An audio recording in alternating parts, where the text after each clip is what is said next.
Hello and good evening to the wonderful BTB family. I'm back with another live.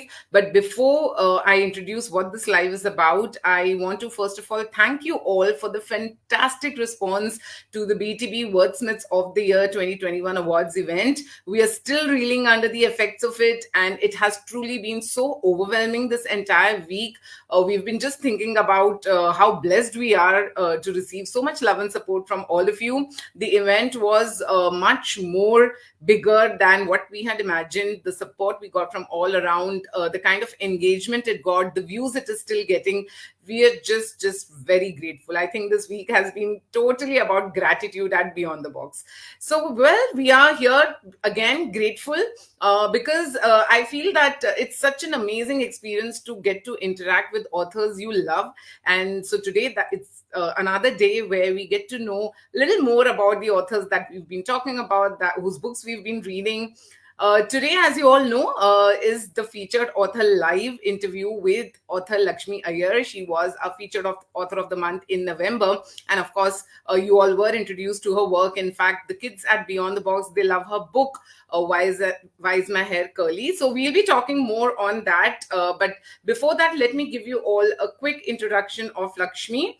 So of course, you all have, I'm sure, read about her. But yes, for those who probably missed her updates, Lakshmi is a business analyst, author, and an astrologer. She has an MBA from Libau College of Business and a certificate in creative writing from Simon Fraser University. She has been part of the 2018 cohort of the Yale Writing Workshop. Lakshmi is the author of the children's book, Why Is My Hair Curly? Her family is the subject of the upcoming documentary, Our Daughters. Lakshmi and her husband are parents by adoption and biology. She's a hugely inspiring woman, and probably even she doesn't know that I have been following her from much before we interacted for the first time. I'll be sharing that with her when I get her on stream now. So here's welcoming Lakshmi Iyer to Beyond the Box. Welcome, Lakshmi. Hi. Hi. Thank you for having me. Thank you for everybody who is joining us live today. Yes, so there are some people who are saying their hellos. I'll just quickly show. So I think Chandra is here, Shilpa is Hi, here, Chandra. Hi, Shilpa. Sonal is here. Wonderful. Mm-hmm. So good to see you all joining in. And so, Lakshmi, I've been really looking forward to this conversation because, as I was saying, I have actually been following your work from much before, probably you know. It was, I think, long back. I just happened to read about your journey somewhere, and I remember I chanced upon your blogs, and I was just always very intrigued by this personality. I just felt you're so inspiring in many ways. But right now, I want you to go back a little to your childhood because I feel reading, literature, writing, all of these things, somewhere the seeds get sown during our childhood. So I just want to know when was it, or how was it that you actually got into this world of books or creative writing? Would love to know about that story. Oh, absolutely, Anupama. And thank you. That's a great way for me to start the day. Yeah. My dip into reading probably was seeded by my neighbor. Her name is Sri Oh, Vidya. She used to live across from us. I interesting. think I was 3, she was 5, something like that. We are still friends, and she's an author in her own right. But she was one Yeah. of 6 sisters, and all of them were voracious readers. So their house used to have boast like an immense collection of secondhand used books. And obviously, I mean, like, now kids have like Excel scores, and you have, graded reading and young readers. At that time, you kind of self-selected, right? So Right. I believe the first book I read was actually Pilgrim's Progress by, I think it was an adapted version by Enid Blyton, something like that. But that was the first book that I remember reading. And then, obviously, my childhood was filled with Enid Blytons, and the relics are in the shelf behind me. But Right. what I'm saying is, the thing is, once you discover that, once you open the page of a book, you literally fall into the story. So, and I was Right. this kind of person who could focus, and once I was in a story, even if I was true to that caricature or stereotype that everybody around me calling me and I wouldn't even realize, I would be so engrossed in that story. So that was my childhood, like all through pretty much say second standard through 12th and beyond, books were my friend. I don't recall having best friends, but I do remember what books, I kind of divvy up my life by the books that I read Right. during that phase. And I think that's true of most people who love Yes. books. Yes, yes. Indeed, I was about to say that I'm sure a lot of people at some level will relate to what you're saying. So before we go ahead, I really want to share this wonderful comment from one of our audience members, Seema. She says that Uh-huh. her daughter has somewhat curly hair and she really used to hate. And then your book came. She learned about self-acceptance, and then so yeah, the book was a turning Oh point my for her. I think God. this is such a wonderful compliment. I know. See, as a writer, you don't think about, Right. the impact, or at least you want to have that kind of impact, but it feels like hubris to even think that your words is going to touch somebody's Yes, life. I And when I you see agree. something like that, right, it restores that that need to continue writing. Thank you so much. That I completely agree. Thank you for sharing that, Seema, because I think it is such a huge validation for a writer to know that, yes, their words are having the kind of impact that, like you said, we don't really imagine it that way. But yes, I think when it comes to us in this form, it's always so heartening and it's very motivating. So, yes, that's lovely. And we are glad the book helped Prisha because she is an absolutely wonderful child. And yes, now, Lakshmi, of course, you spoke about how it happened, like, you kind of got into this during your childhood. But I'm sure writing professionally is, kind of a whole different ball game. And we don't really, again, think of that a lot at the beginning, I guess, that, okay, one day maybe I want to become an author who would, whose books would uh, be read by so many. So how did that happen? Like, how did that getting to, publish, like the publishing aspect of your writing, what's the story behind that? Was it something which happened easily in your life, or was it something which was like a challenge? Because all of us have different kinds of stories, I think, when it especially comes to our first publication. Absolutely. I'm keen to know how it happened in your case. I would just say it was magic. Okay. Contrary to what you said, it was a childhood dream. I wouldn't say childhood Oh, dream, okay. but the first time I was in a library, or like, again, see the places that I grew up in, Coimbatore, or the suburb of Madras, I mean, now Chennai, Hmm. where I grew, libraries were not a thing. Like, if you stumbled onto one or two lending libraries, they recycle the same books, right? So, and Right. as a person, when I read, I kind of devour all books by an author. So, Yeah, yeah. and you know how in libraries the books are stacked by Yes, the yes, last yes. name of the author. So I have this distinct memory of running my hands through the spines of books and imagining my name. My father's name is Oh, Giridharan. So at that point, right, I was Lakshmi Giridharan, and I would always imagine Giridharan being on the spine of books. And it was just like one of those things that is never going to come true, like, like aspiring to I be a understand. Yeah, smart yeah, yeah. person or being on TV, stuff like that, right? And again, around the same time, I imagine myself being a news anchor.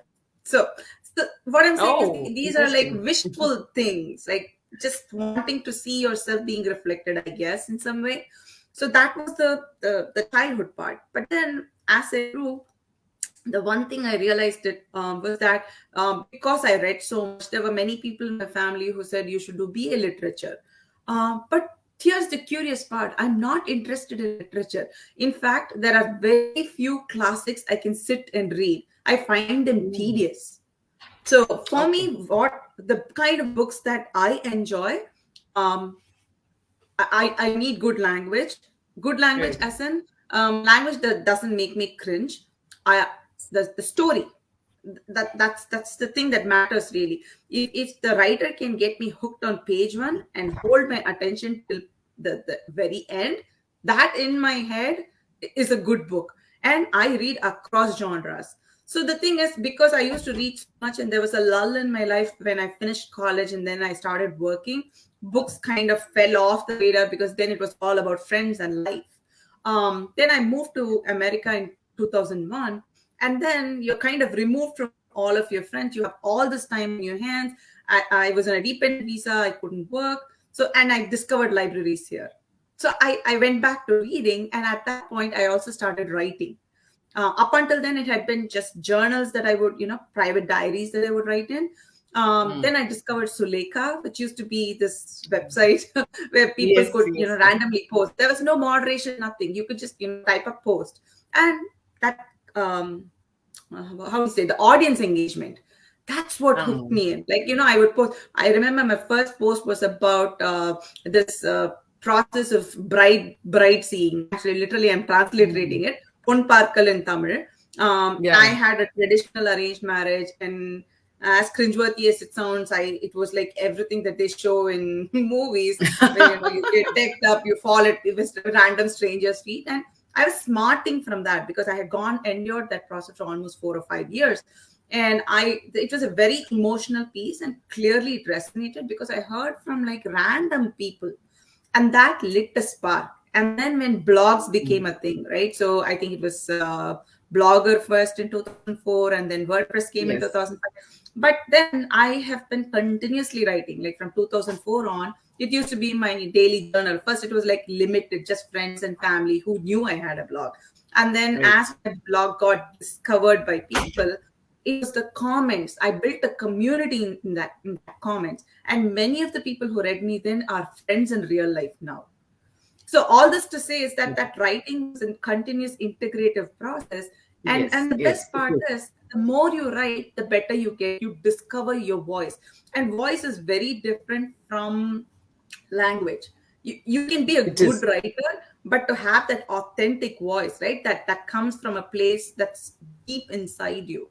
I discovered that when I wrote about things that were considered stigma or considered not appropriate to say in public, it really resonated because most people were grappling with the same thing, but yet had trouble talking about it. So, and that was my voice, like that, what now people call creative nonfiction or narrative nonfiction. That was my space, and I thrived in it. Okay. So while all of this was happening, then Vidhi Bhargava from Westland Books, either Yes. she read my blog or stumbled onto it in some way, and she reached out through my website saying, "Hey, I had this imprint at Westland, the kids imprint at Westland. Would you be willing to write a book for us?" So it was basically commissioned work. You and I'm aware this is not the norm. Usually, Yes. authors It or is writers not. Yeah. write a Yeah. book, yeah, and then shop it around to see if it will be accepted. And this kind of literally fell on my lap, and then I took my time to think through it, because obviously until that point I've only written nonfiction, and that too for adults. And writing for children is such a hard thing, because you It literally is. It in is. your head have to go to that age you're trying to meet. And a 10-year-old Absolutely. doesn't want to read about a 10-year-old. A 10-year-old wants to read about 12 or 13. There's always that, Yes. you write Yes. 2 or 3 years above your target audience. So, I mean, understanding the nitty-gritties, then getting the book down, then writing the story for me is not as much a problem as edit. I'm not an editor. My grammar is not great. And I'm sharing all this in with honesty, because I'm sure among the people who are listening to us, there are people with stories in them that they want to say. And that's why you continue to write, and there are people who can help you, editors, copy editors, proofreaders. There are people who enjoy the meticulousness of those kinds of tasks. And if you want your story to shine, you reach out for help. Yeah. So that's Absolutely. that's in a nutshell Yeah. my publishing story. But I also kind of want to end it by saying, just because the first story fell in my lap doesn't mean I get to write Yeah. the coattails of it. So I have been pitching other works, and rejections are the norm rather than the exception. And I want to put that out too, because it's not like a Cinderella story. It's not like Yes, she I'm got very right from glad the you did that. Yeah, yeah, yeah. Because it's book. important because normally people will think that the first one happened so easily, so probably it's just been very easy. But I think it's important for everybody to know that irrespective of how your journey goes, the challenges are there. It is going to Yeah. be difficult, and like you said, most importantly, rejections are a part of this journey. So everybody who's watching, I hope Lakshmi's words and her journey have inspired you to at least reach out if you're, because I know that a lot of writers on the BTB platform, they are great storytellers, but sometimes, yes, there is some hesitation, self-doubt, because of which they do hold back. And yeah, I just wish that, they can just come out openly and reach out to publishers. I'm sure it'll happen someday. Don't worry about rejections. It is And the norm. Like I said, it's not the yeah, it is exception. going to happen. Rejections Yeah. are the norm, and then it's And like, for actually, I every think, 100. yes, yes. I remember someday there was some friend of mine, I think she was here, in fact, on BTB on another panel discussion, and she said something like her mentor had told her that you should actually aim for rejections. I think what the mentor probably meant was that, if you truly want to enjoy this process for what it is, to learn, to grow, you must aim for it. Because if you're just going to have it easy, or if you're going to be like scared of it, you're not really growing as a writer. You're not really undergoing that entire process, which is so fulfilling. So that somehow just resonated a lot with me. Yeah, So yeah. I've heard that piece of advice being bandied about, and I think it is the simple thing that if you aim for 100 rejections, that means you're applying to that many places, and nothing ever gets done unless you put your work in front of people Very who true. can actually decide to either commission or publish, right? Right, And right, absolutely. setting some sort of goal setting really helps. Yeah, that's important. That's absolutely important. And we also have another fabulous author watching you, Amrita Mukherjee. She says, such a pleasure to hear Lakshmi speak. Oh, thank you, Amrita. Thank you, thank you. So Lakshmi, that's really good to know about how the first book, of course, happened, and now I'm sure you're, working on coming up with the remaining. Now, tell me something about the book, because that is the book that we also wanted to spotlight. Why is my hair curly? It's a very Yeah. interesting book, very interesting topic. Yeah, there it is. For those who haven't read it yet, highly recommend this book. Please do go and get it. Doesn't matter whether you have curly hair or not, you don't need that to, though I do have, so I could relate in certain ways, but yeah, you don't really need to have to enjoy. My daughter also has really enjoyed the book, and so many other children at BTB have. In fact, there's one of our students, Alankrita, is currently reviewing the book as well, which we'll be publishing soon on our website, probably just by the end of this week. So do check out the review as well if you want to know a child's perspective on the book. But coming back to the story, Lakshmi, it is such an interesting topic. I just want to, know how did that idea germinate in your head? Like, was it that something happened in your real life? Because I think a lot of times that's how we get ideas, right? Like, probably someone says something or something happens, and then we really feel that, okay, yeah, probably I can, create a story around it. So, was that the case as well for Why Is My a Hair little Curly? bit of a little bit of everything, really. So when Vidhi reached Okay. out, right, so like I said, this is not a normal process where a story kind of comes fully formed in my head and then Yes, I'm yes. shopping it around. So now, given that I was tasked with coming up with a story for children, and as a parent myself of three daughters, and two of whom are the target age group for this, one of the things I've noticed, at least here in the Western countries, is that there is a noticeable paucity of books by Indian authors. And especially if you discount mythology, right? Yes, mythology Right. is part of most of our book collections, and you have Amar Yes. Chitra Kathas, and you have like Yes. retellings and everything. But if you take away mythology and retellings, Yeah. if you're looking for contemporary stories, there are two varieties that you can get. One, you get the Sudhamurti type of books, which are incredibly amazing, but they're also fairly larger chapter books.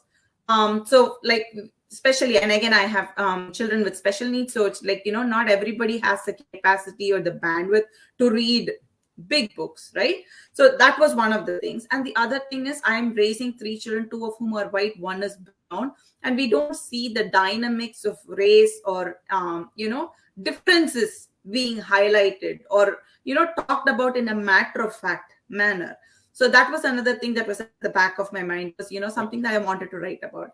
And then because I've written nonfiction for so long and I'm plugged into the writing community here in the US, at least, Yes. the constant feedback I get is, right, it's like, when you're writing, um, kind of stay in your lane. As in, Mm. you can write about characters that you have no experience with, but if you're doing that, you make sure you put in the research, And then Yeah. post writing the book, make sure that the community or the demographic that book is Yeah. representing Yeah. needs to be vetted by readers who belong to that demographic. So it can be anything. So it can be Yeah. you caste, class, gender, the spectrum. It can be Right. anything. In this case, I went with lived experiences because I felt that's where I could be my most authentic. So and the idea for the book kind of literally was sparked by my youngest child looking at her older sister's hair and saying, how come they Oh. have fine blonde hair and I don't? This Oh, child okay. is, now she's 7. When I was writing the book she was 5. It's that, that no filter, just that open envy of her sister's Yes. hair. Yes. Because again, Yes. Right. where we live, it's still 90% white, and blonde hair is the norm. So my child with black curly hair, it doesn't fit in. And for her, fitting in is a big thing at that age, right? She Yeah. wants to Of be like course. her Yeah. sister. She wants to be like her peers. So this whole theme started evolving. Like, I wanted adoption to be a part of it. I Hmm. wanted the notion of acceptance to be a part of it. Then I had to step back and say, where did I want to set this story? I could have set it in America and written for a global audience, but then that would again mean having to whitewash, not get into niche details. You kind of lose the richness and depth when you want to make it too broad. So then I thought about it. I grew up in India. Has always been a special place for me. And then I have a child who is of Indian origin but has never been to India.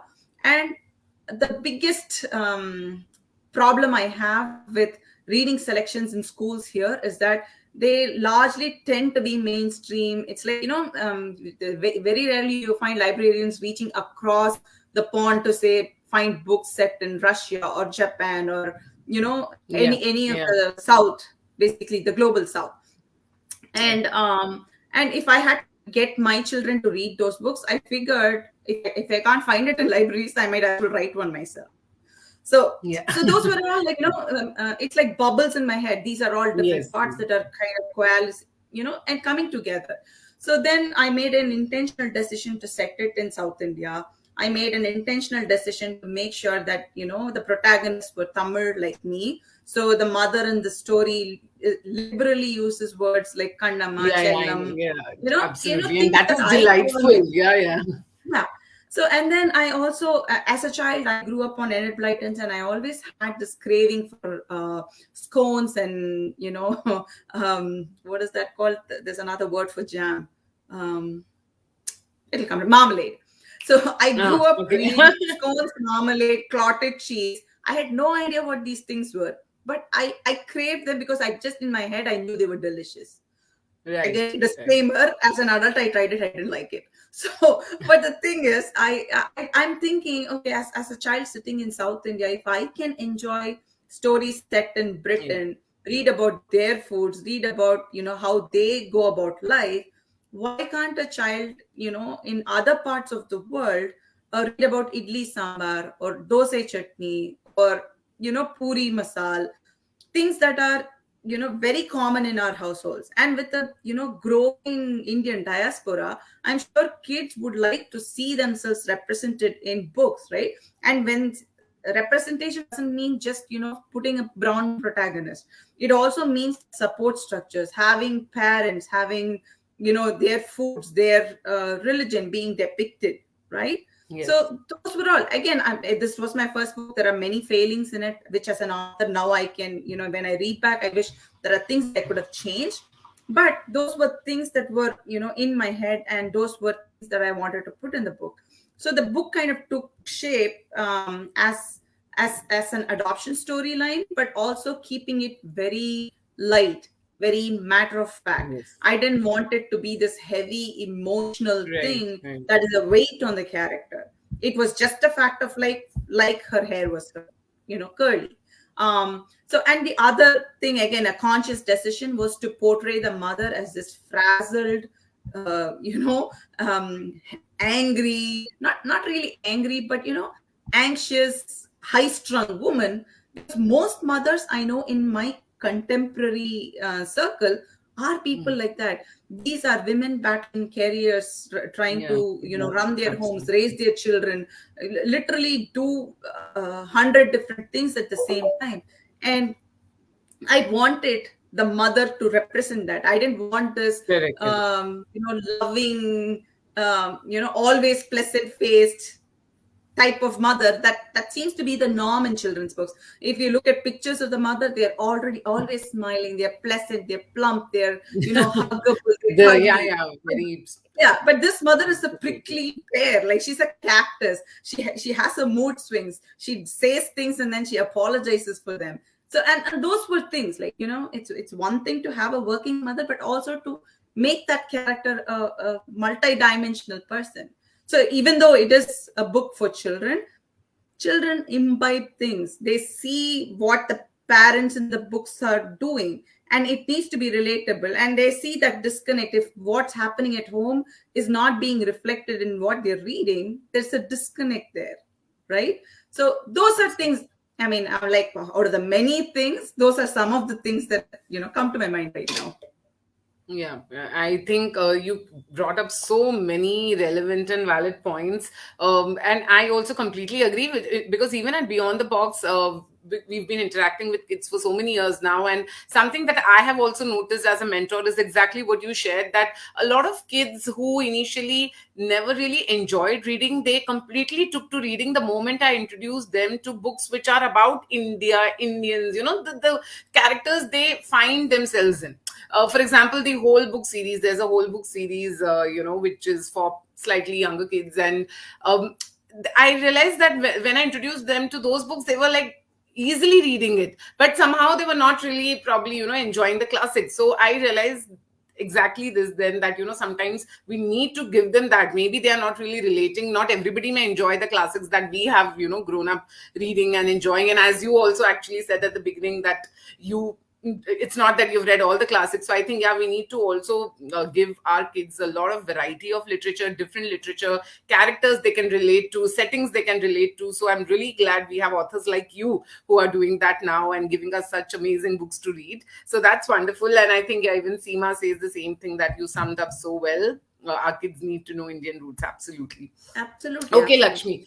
So now tell me something. Of course, the book, I'm sure, has been garnering a lot of appreciation, but I want to know some of the high points for you personally after the book was released. Do you remember any, probably, such special moments, maybe, or some particular compliment, probably, which will stay with you, or which somehow, really touched your heart? I want to know about these high points after this book released. Absolutely. So the thing is, the book released in the middle of a pandemic. So Yeah, before yeah, the pandemic hit and the book was in the commissioning process, I had this idea that I would fly out to India. We would have a book launch. I would have book yeah, signings yeah. and stuff like that. But when the book came out in June of 2020, we were in the thick of the pandemic. So I mean, there's literally nothing you could do other than have Zoom sessions, which doesn't Yes, have that yes. feel of a personal connect. So I had like a book signing at home. I had like neighbors. We were masked. It was still like, that socially distanced, very Right. sanitized version of what the real deal could have been. And I kept missing that. And I thought it was not going to happen.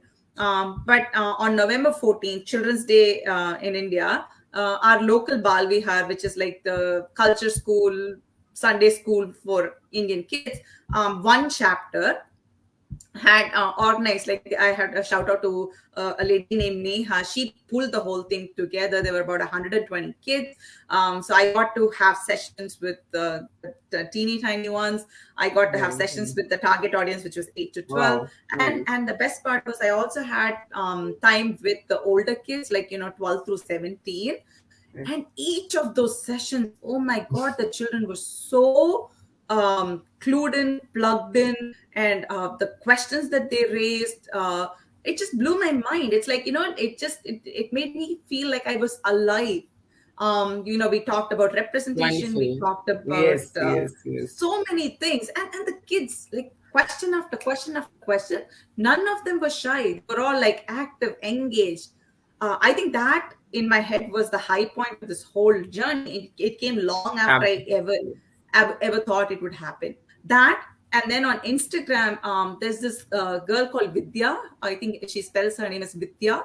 Um, from Chennai, I think she has this like you do at BTB. She has a similar thing going on in Chennai, and she had just posted kids reading my book and writing letters, because the protagonist in the book, she keeps a journal, and she had used the book to talk about letter writing, and how you can pen your thoughts either to yourself or to other people. Right, So she had right. posted videos of these little kids actually writing Wow. letters and mailing them out, Right.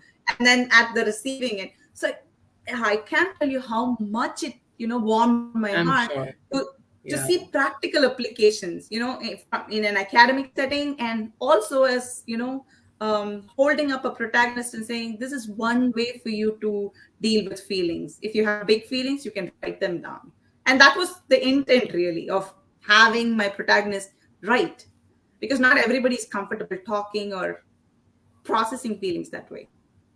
Yeah, I completely agree. But it is really amazing to know this. I'm sure it must have been so, so heartening to see those, posts. It really made me so Absolutely. happy. So I'm sure I can just imagine the impact on you. That's fabulous, Uh-huh. Lakshmi. And, I think talking to you made me realize that I can actually listen to you on and on, because you say such amazing things, and you really feel like that, learned elder sister who I can learn so much from. That's the kind of vibe I get from you. So it was such a pleasure talking to you, and we are kind of coming to the end of this talk. But before, of course, so we do a rapid fire with all of our featured authors. But because we have done one rapid fire with you during the Children's Day event, I thought we'll do it, but I'll probably, make the questions slightly different. So I have 5 questions which were actually sent to me by kids at BTB. So basically, Okay. these questions, these rapid fire questions, are from the kids. So are you ready for this rapid fire? Absolutely.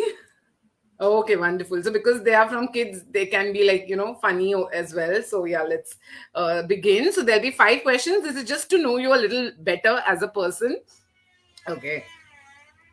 Okay. So the first question is, if on a certain day, an author who is no more suddenly comes in front of you, who would you like that author to be? Like That's a from good the dead. one. Sounds From the creepy, dead. but yeah. Jane Austen. Jane Austen. I Oh, love, like, same. I Pride, am a huge Pride fan and too. Prejudice is my all-time favorite. I Same. love. I mean, she has her issues. I'm not saying that, but Yeah. if I had to pick somebody that's long gone, I would love to pick her mind. About Right, right, she right. has very Actually, strong I female agree. characters. Yes, yes, yes. In fact, just recently I was talking to a BTB student also about Pride and Prejudice, and we were discussing how the book is somewhat very special. It's Somehow, like you timeless. just said. Yes, yes, it is. It is. Yeah. Okay, great, great. Okay, so the next question is that if you are asked to have 10 cups of coffee or 10 cups of tea to win a bet, would you do that? And if yes, what would you prefer, the 10 cups of coffee or the 10 cups of tea? As I said, it's from I kids, so you'll get like all bizarre questions. Yeah, I don't think I will take that bet on, because I'm getting older. The maximum I can hold is like 2 cups of coffee I spread through know. the day. I was this person who could drink 10 cups of coffee back in my 20s. In my mid 40s, my body can't handle it anymore. No bet is worth it though.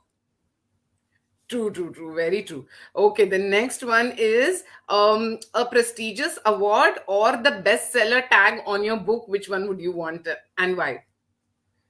Bestseller, because I want the books in hands of as many people as it can get to.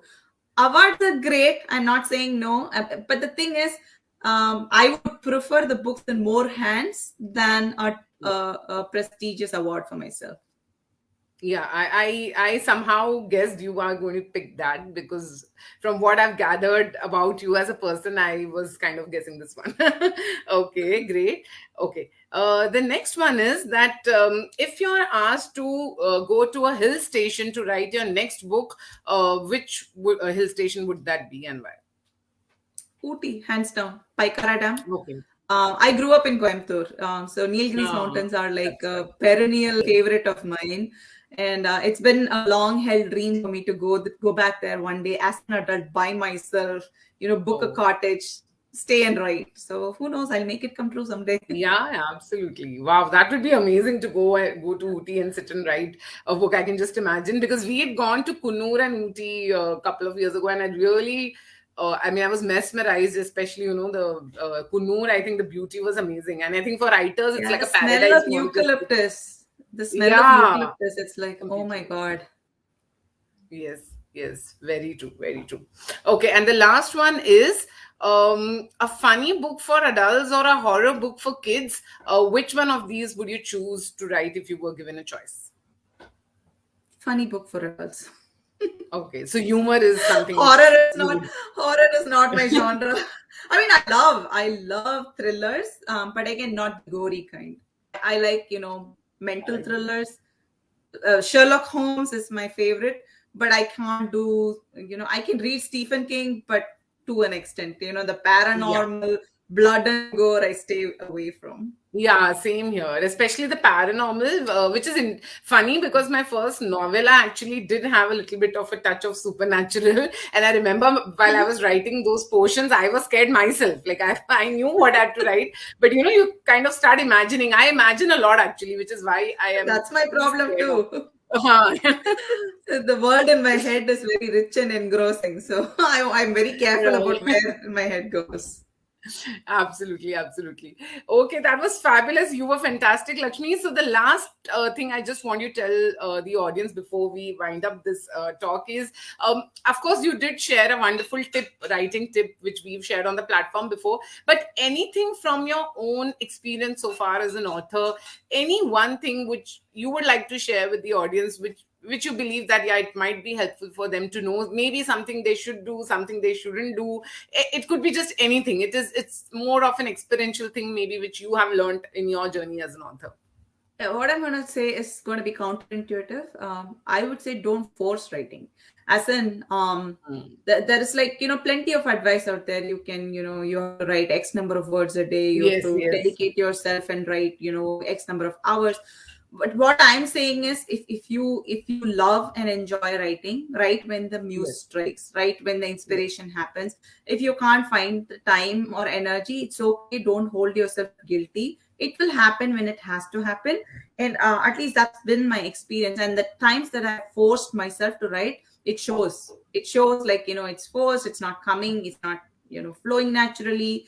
So I mean, it's counterintuitive, and I'm sure there are authors who feel other way. of But course. that's Yeah, just yeah. my Everybody take will on have it. their own. Yes, yes. Mhm. Yeah. Yeah, true. Actually, I am, I tilt more towards what exactly you said, which is why even with the children, when I see that sometimes probably they're not up to it, I also say the same thing that you don't have to write. Let's do something else. Maybe let's just read, or do some vocabulary building game, like all of that. Ultimately, I think it helps with your creative writing abilities. So I think that was a great message to end this session with. Thank you so much, Lakshmi. It was absolutely fabulous talking to you, and I wish you Oh, all the thank best for you. all your future endeavors. Oh, thank you, Anupama. It's been a pleasure being on your platform. And thank you to everybody who tuned in or will be watching this recording at some point. Yeah, yeah, yeah, yeah. They will be. And everybody, just before I leave, I'm reminding you, check out the book, Why Is My Hair Curly, on Amazon. And as I Yes. said, trust me, you will not be disappointed. You all know that my recommendations are always great. So please do check it out. All the kids will love it. And in fact, adults will love it too. I personally, even as a reader, enjoyed it. So yeah. And do Yeah, check out our review, which will be coming soon as well. yeah, it's a nostalgia trip for, Yeah. adults who grew up, I mean, kids who grew It up in is, India. it is. It is. Okay. Bye, everybody. See you all soon with Bye. another live like probably next month, because yeah, we are kind of heading the year end now, and we'll be wrapping up a lot of things. But yeah, hope to see you all soon. Bye, Lakshmi. Take care. Bye.